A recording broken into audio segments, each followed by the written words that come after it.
রণক্ষেত্র চট্টগ্রাম বিশ্ববিদ্যালয় প্রক্টর সহ আহত 50। চট্টগ্রাম বিশ্ববিদ্যালয়ের শিক্ষার্থী ও স্থানীয় বাসিন্দাদের মধ্যে ফের সংঘর্ষের ঘটনা ঘটেছে। রোববার দুপুর 12:05 দিকে ক্যাম্পাসের 2 নম্বর গেট সংলগ্ন জোবরা গ্রামে দুই পক্ষের মধ্যে সংঘর্ষের ঘটনা ঘটে। সংঘর্ষের সময় ইটের আঘাতে বিশ্ববিদ্যালয়ের সহ উপাচার্য অধ্যাপক মোহাম্মদ কামাল উদ্দিন সহ অন্তত 50 শিক্ষার্থী আহত হয়েছেন। সংঘর্ষে উভয় পক্ষই ইটপাটকেল নিক্ষেপ এবং লাঠিসোঁটা নিয়ে হামলা চালালে এলাকার রণক্ষেত্রে পরিণত হয়। সরেজমিনে দেখা যায় সকাল 11:30টার দিকে একপাশে কয়েকশো শিক্ষার্থী অবস্থান নেন, বিপরীত দিকে অবস্থান নেন স্থানীয়রা। এ সময় সহ উপাচার্য অধ্যাপক মোহাম্মদ শামীম উদ্দিন খান, মোহাম্মদ কামাল উদ্দিন, প্রক্টর তানভীর মোহাম্মদ হায়দার, আরিফ সহ শিক্ষকেরা দুই পক্ষকে বোঝানোর চেষ্টা করেন। এক পর্যায়ে দুই পক্ষের মধ্যে ইটপাটকেল নিক্ষেপ ও ধাওয়া পাল্টা ধাওয়া শুরু হয়। সশস্ত্র স্থানীয়রা শিক্ষার্থীদের ওপর হামলা শুরু করে। তারা রামদা দিয়ে কয়েকজনকে কুপিয়ে আহত করে আহত অবস্থায় অন্তত 10 শিক্ষার্থীকে ক্যাম্পাসের দিকে নিয়ে যেতে দেখা যায়। তাদের মাথা থেকে রক্ত ঝরছিল। তবে ঘটনাস্থলে আইনশৃঙ্খলা রক্ষাকারী বাহিনীর কাউকে দেখা যায়নি। এর আগে গতকাল শনিবার রাতে জবির এক ছাত্রীকে বাসার দারোয়ান কর্তৃক মারধরের ঘটনাকে কেন্দ্র করে স্থানীয়দের সঙ্গে শিক্ষার্থীদের সংঘর্ষের ঘটনা ঘটে। এ ঘটনায় বিশ্ববিদ্যালয়ের সকল পরীক্ষা স্থগিত করা হয়।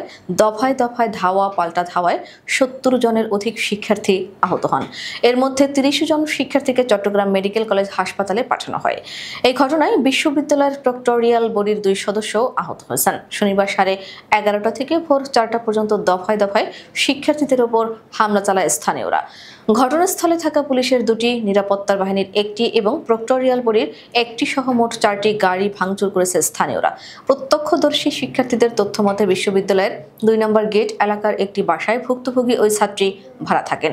শনিবার রাত 11:30টার দিকে বাসায় প্রবেশের চেষ্টা করলে কেন দেরিতে এসেছেন তাই গেট খুলতে রাজি হন না দারোয়ান। দীর্ঘক্ষণ চিৎকার চেঁচামেচির পর এক পর্যায়ে গেট খোলা হয় এবং কেন চেঁচামেচি করেছেন এজন্য ওই ছাত্রীকে থাপ্পড় মারেন দারোয়ান। পরে ওই ছাত্রী তার কয়েকজন সহপাঠীকে ফোন দিলে তারা আসেন এবং দারোয়ানের উপর চড়াও হন। তারা দারোয়ানকে আটকানোর চেষ্টা করলে সে দ্রুত ঘটনাস্থল থেকে পালিয়ে যান। এ সময় খবরটি ক্যাম্পাসে ছড়িয়ে পড়লে আরও শিক্ষার্থী সেখানে জড়ো হন। এক পর্যায়ে শিক্ষার্থীরা তাকে ধাওয়া করলে স্থানীয়রা একত্র হয়ে ইট পাটকেল মারা শুরু করেন। তখন সংঘর্ষ ও পাল্টাপাল্টি ধাওয়ার ঘটনা ঘটে।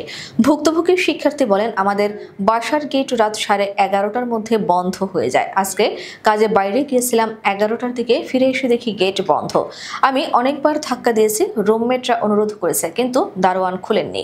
পরে গেট খুলে আমাকে উদ্দেশ্য করে খারাপ ব্যবহার করে এবং ভেতরে ঢুকতে না দিয়ে 2বার ধাক্কা দেয়। জোর করে ঢুকতে চাইলে সে আমাকে লাথি থাপ্পড় মারে। ঘটনাস্থলে উপস্থিত একাধিক শিক্ষার্থী জানান, মসজিদের মাইকে ঘোষণা দিয়ে হামলা চালানো হয়েছে। হামলার সময় বাচ্চা মিয়ার দোকানের সামনে শিক্ষার্থীরা গেলে 3টা টর্চ লাইটের আলো ফেলে হামলা করা হয়। এ সময় স্থানীয় বাসিন্দাদের হাতে দেশীয় অস্ত্র ছিল। রাত 3টা থেকে সেনাবাহিনীর সদস্যরা ঘটনাস্থলে পৌঁছানোর পর পরিস্থিতি নিয়ন্ত্রণে আসে।